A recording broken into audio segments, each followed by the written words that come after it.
Miércoles de Política Joven, y sobre este tema de la Suprema Corte vamos a platicar con Sofía Otero, creadora de contenido de análisis político, Natalia Torres, abogada, y Meme Yamel, periodista. Bienvenidas. Gracias. Muchas gracias. A ver, Meme, ¿qué pasa con la Suprema Corte? ¿Qué pasa con el ministro Pérez Dayán? Con esas leyes secundarias que ya anunció también la presidenta Claudia Sheinbaum. No, bueno, estamos disfrutando lo votado.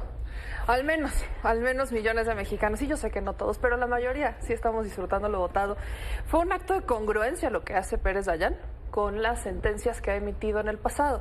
Bien dicen que los jueces por sus sentencias se van a conocer, y sí, y en este caso también hasta por la conveniencia. Es lamentable cómo vimos que ministros de la Suprema Corte intentaron invalidar la reforma con la misma reforma, pero muy mal aplicada. Querían utilizar el artículo 105 diciendo que podían emitir votaciones con 6, porque la mayoría en la nueva Constitución dice que solamente se necesitan 6 votos, pero se olvidaron del artículo 94 que dice que esos 6 votos es para una corte de 9. Hoy tenemos todavía una corte de 11. ¿Por qué con una corte de 11 quisieron aplicar mayoría con 6 votos? No hay que ser científicos, las matemáticas no nos dan. Entonces vimos desesperación, vimos improvisación. Estamos hablando de la Suprema Corte. La Suprema Corte se supone que tiene que dar certeza, que nos debe de dar, es un pilar de certeza, de transparencia, de congruencia, y en esta ocasión fue el pilar de todo lo contrario. Podemos hablar de las razones del voto de Pérez Dayán, pero en el momento en el que los ministros se dieron cuenta que no contaban con el voto de Pérez Dayán, que no contaban con los 8, ¿sí?, fueron por una improvisación muy, muy lamentable. Natalia. Pues yo en el mismo sentido creo que lo que pasó ayer en la Suprema Corte es tristísimo. Por muchas razones, por muchos sentidos, creo que el no haber tenido la oportunidad de revisar la reforma de fondo es algo bastante triste. Me parece exactamente al igual que Meme, algo tristísimo el papel completamente político que se dio. El tema de los 6 y 8 votos, defenderlo sería defender algo en lo que no creo, que es el Estado de Derecho y el constitucionalismo. Sin duda me pareció un grito de desesperación que entiendo, que comprendo y que comparto, pero sin embargo no puedo hacer esto, no puedo defender esto. Sin duda creo que todo el tema se debió acabar en cuanto no se obtuvo la mayoría para pasar a estudiar el fondo. Creo que es tristísimo. También me parece que es muy repentino y creo que habría que analizarlo un poco. Cómo de pronto el discurso tanto del presidente del Senado como de la presidenta llegó a cambiar, ¿no? Pasar de un desacato por completo de lo que diga la Corte, pasar a un desacato, no nos vamos a mover y las elecciones se llevan, a un par de días antes, bueno, pues escuchemos lo que tiene que decir la Corte, bueno, vamos a resolverlo. Todas las personas tienen un precio, absolutamente todas. Me gustaría que lo dejáramos ahí como un tema que cuestionar. Hay unas carpetas de investigación al ministro Pérez Dayán por ahí, entonces me parece que valdría la pena tenerlo en cuenta. ¿Hay carpetas de investigación contra Pérez Dayán? Sí. ¿Y por eso se bajó? No lo puedo afirmar, Me encantaría decir algo así, no creer que está violando por completo la teoría constitucional. Sin embargo, no lo sé, no tengo lo necesario para decir que así es. Solo me parecería importante dejarlo en nuestra mente como un poquito una idea. Eso por un lado, pero sí, estoy completamente de acuerdo en que todo el tema de los 6 y 8 votos fue lamentable. Fue un papel tristísimo y un papel político de la Corte que no tiene que jugar, que no es su función jugarle, es un tribunal constitucional. Y no puedo defender lo que sucedió en ese momento, no puedo defender absolutamente nada de lo que hizo la presidenta de la Suprema Corte queriendo salvarse por acá de algún hilo que no tenía sentido ni jurídicamente y ni políticamente, no tenía ningún sentido. Y estoy segura de que lo saben. Y vuelvo al punto, entiendo esta desesperación, la comparto, pero así no. Sofía. Entiendo que hay muchas personas decepcionadas, ¿no?, por lo que al final concluyó la Corte, pero también creo que vale la pena analizar, internalizar que nos salvamos de una crisis. Pensemos, sí, como dice Natalia, la presidenta al principio estaba diciendo desacato total, y si la Corte me echa para abajo la reforma como yo la quiero, entonces voy a ignorar a la Corte. ¿Y eso en qué clase de país nos dejaría? En un país donde la presidenta nos dice, la ley realmente a mí no me importa. la presidenta. Entonces, también vimos un cambio de discurso, ya era previsible, ya se veía venir, pasó nuevamente de desacato total a vamos a ver qué pasa, un cambio muy repentino. Sí sorprende que Pérez Dayán estuvo critique la reforma y al final toma esta decisión, pero además tenemos nuevamente que pensar dentro de lo que pasó. Lo positivo es que no escaló, porque finalmente los y las ministras habrían tenido las facultades, si la presidenta desacataba, de poder destituirla a ella, ordenar su destitución más bien, y destituir a legisladores. Entonces, finalmente... Ya de eso que realmente lo hubieran hecho. Claro, hubiera sido también una decisión política. Y comparto lo que estamos diciendo aquí de la politización del Poder Judicial, y se me hace algo gravísimo, porque las y los jueces, ministras, ministros, no deberían estarse enfocando en hacer política, deberían estarse enfocando en hacer derecho. Y esto lo critico tanto de Norma Piña, con esta desesperación de mayoría con los 6 votos, ¿fundamentado en qué? Y también las alianzas, y ahí las cosas que de hecho expuso Milenio de Norma Piña con Alito Moreno, como también me parece reprobable estas alianzas, claras alianzas, entre Ortiz, entre Esquivel, entre Batres con la 4T. Nivel, Noroña las llama compañeras públicamente, son compañeras de lucha. Eso está mal, no deberían estarse enfocando en hacer política. Meme. Pues es que no deberían de estar haciendo política, pero es que ese siempre fue el debate. Este no era un debate jurídico, era un debate político, y pudo ser un debate jurídico, pero no llegamos a eso. ¿Por qué? Porque desde el origen fue político. Lo que pasó en la famosa cena de diciembre. Tenemos 2 versiones de la cena de diciembre, completamente distintas. La ministra Norma Piña dice que nunca fue en la casa del ministro Alcántara Carranca y que jamás hablaron de un tema electoral. El ministro Alcántara Carranca dice que sí fue en su casa, pero que él no estaba, o sea, le dejó las llaves de su casa a los ministros, magistrados del Tribunal Electoral y Alejandro Moreno Cárdenas. Yo no sé en cabeza de quién cabe semejante cosa. Desde el principio fue político. ¿Por qué? Porque justo querían tener un cierto control o contener, ¿no? La versión que justo es lo que saca en Milenio, es que buscaban como apaciguar la situación en el Tribunal Electoral, la máxima autoridad que califica el proceso electoral. Entonces, por donde lo viéramos estuvo mal. Cuando digo que esta siempre fue una discusión política, es eso. Porque así como por un lado cuestionan que la presidenta entrar en un desacato, hoy lo que vimos en la sesión de ayer fue: me gustan partes de la nueva ley, pero otras no. Entonces, sí quiero aplicar parte de la reforma que busco invalidar porque esta sí me conviene y la otra no. A ver, ellos y yo, es el debate que hemos tenido la otra vez, que hasta salió ayer, cuando el propio Lainez dice que no hay texto expreso en la Constitución que le permita a la Corte revisar el contenido de reformas constitucionales. Pero dice, bueno, pero en Taiwán y en Bolivia sí se puede.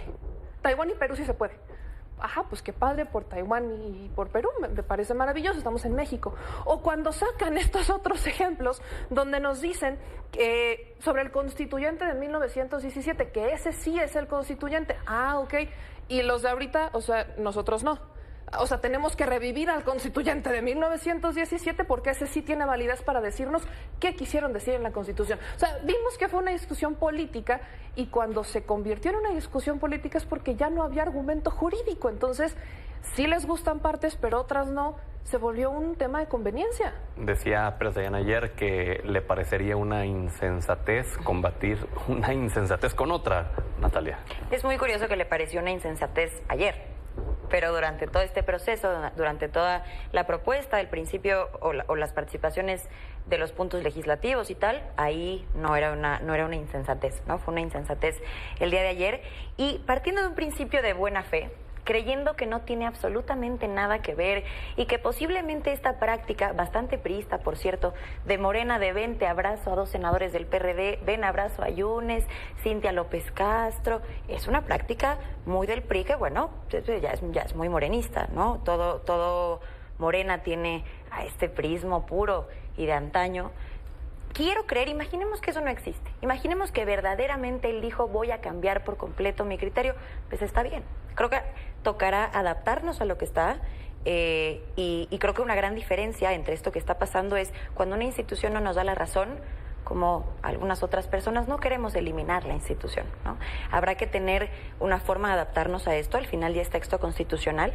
Falta una audiencia en la Corte Interamericana de Derechos Humanos. ¿Qué tanto puede llegar a trascender lo que diga la Corte Interamericana? A ver, eso es un punto importante. La Corte Interamericana no tiene sentencias que sean obligatorias.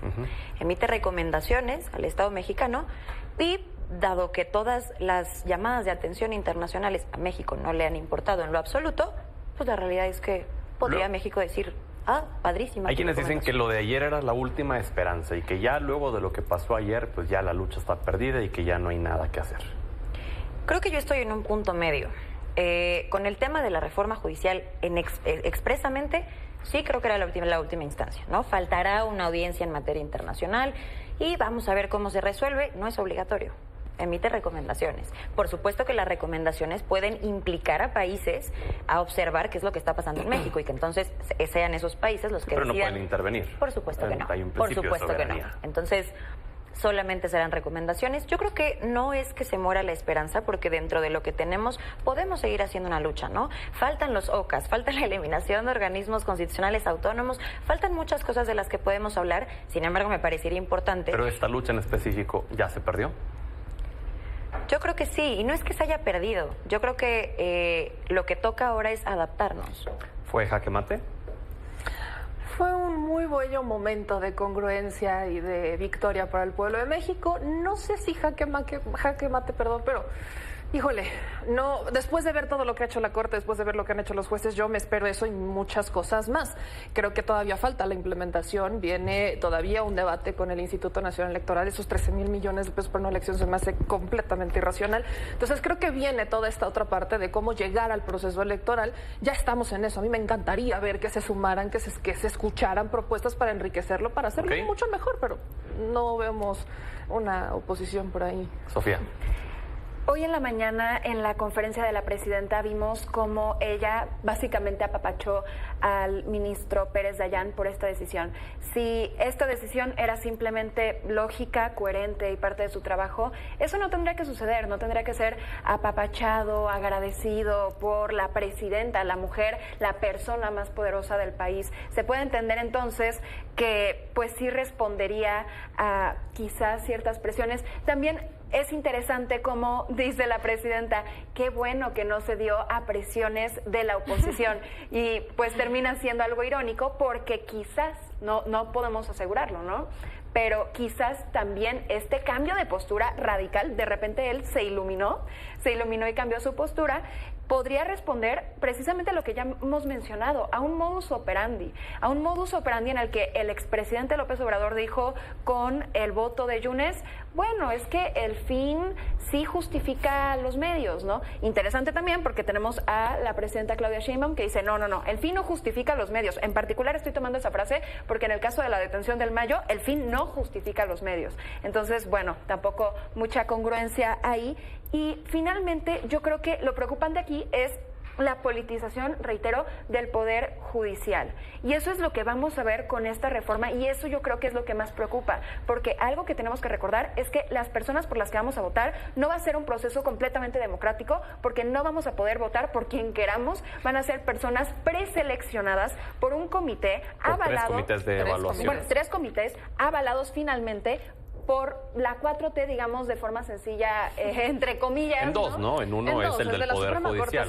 El de la correcto. Y de hecho, el comité que presenta la presidenta está mucho más equilibrado. En el del Congreso, ahí sí no. ¿Y eso es una primera traba. Y oposición. posteriormente, incluso si llegan, podrían ser destituidos, podrían ser investigados, podrían ser metidos a la cárcel. Ya me estoy yendo muy radical, ¿no? Pero vaya, las posibilidades las posibilidades y las herramientas están ahí. Entonces, eso es lo que preocupa también. Hay mecanismos de control que vienen en la propia Constitución, vienen las recomendaciones, vienen las calificaciones, viene la experiencia. Por supuesto que los esperamos, deben de hacer un gran trabajo estos comités de evaluación, para eso están. A mí me hubiera encantado que en el comité que presenta el Poder Legislativo estuviera también más equilibrado, pero la oposición comunicación se vuelve a ausentar de su responsabilidad con los ciudadanos. No quisieron proponer a nadie. Está mucho más equilibrado el de la presidenta de la República que el del Congreso. Y tenemos también el de la Suprema Corte. Yo soy partidaria, insisto, confiemos en la gente. No se va a votar por el más popular o el que hable mejor. Tienen que pasar controles. Y también para eso están los medios de comunicación, para hacer ese equilibrio. Y si hay injusticias, demostrar, denunciar. Para eso están los medios de comunicación. Para eso está diseñado el proceso. Hay que confiar en la gente. Ya vimos mucho menosprecio al pueblo. Ya creo que ya es suficiente de querer jugar con él. Nosotros sabemos más, el pueblo no sabe, déjenme, yo les enseño. Eso ya no funciona, no debe seguir siendo un discurso. Hay que confiar a la gente, pero también hay que darles esas herramientas. Y si no hay una oposición, ¿en dónde va a salir? Natalia. Por este discurso del desprecio del pueblo, precisamente por ese tipo de cosas, se bajan temas jurídicos y una batalla completamente técnica a un campo político. Precisamente por eso, y me parece gravísimo que sigamos juntando este tipo de cosas y además utilizándolo como un estandarte de campaña, haciéndote un poco dueña de una desigualdades estructurales que sí existen para ganar batallas que así no se juegan. Eso por una parte. Punto 2, me parece que así como repudio lo que pasó esta escena política en la Suprema Corte, tampoco creamos que es el primer momento en donde la Corte tiene esta política y juega esto, cuando es evidente que Lenia Batres salió a decir si necesitaba ser doctor en Derecho, a mítines políticos, a decir, ¿ustedes creen que debemos saber mucho derecho para estar ahí? Por supuesto que no, y se nota. La verdad es que padrísimas las clases de Derecho que le dieron. Es sorprendente lo poco que tienes que saber hoy en día para estar en la Suprema Corte de Justicia. Es sorprendente. Y creo que para finalizar también es muy importante decir esto, lo mencionaba Sofía.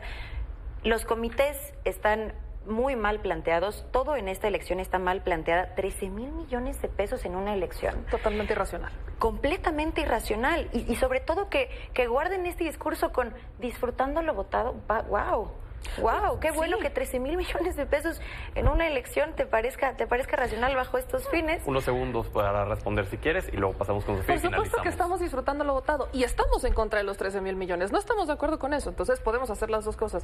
Pero ese menosprecio no lo digo yo, el menosprecio al pueblo. Quiero rescatar brevemente lo que dijo el ministro Gutiérrez Ortiz Mena cuando dice que los legisladores no deberían de obedecer a los representados o que no deberían de hacer lo que quieren sus representados. En un sentido de decir, no importa, ustedes sí pueden hacer. Ellos, insisto, se pusieron en un contexto de supraconstitucionalidad. Por Dios, es un desprecio que ellos han dicho. Sofía, y contigo terminamos. Es ridículo que se utilice el tema de la austeridad, ¿no? De ahorrar este dinero, por un lado, para deshacernos de los organismos autónomos y pasar sus funciones, básicamente centralizarlos al gobierno, pero en este caso, bueno, sí podemos hacer una elección millonaria. Pero el presupuesto proviene del INE, ¿no? O sea, no es que la presidenta haya dicho quiero 13,000 millones de pesos para eso. La presidenta no lo dijo y ojalá se reduzca. Y ella incluso dijo que no lo quería. Y en el Congreso también dijeron que no. Estoy completamente de acuerdo.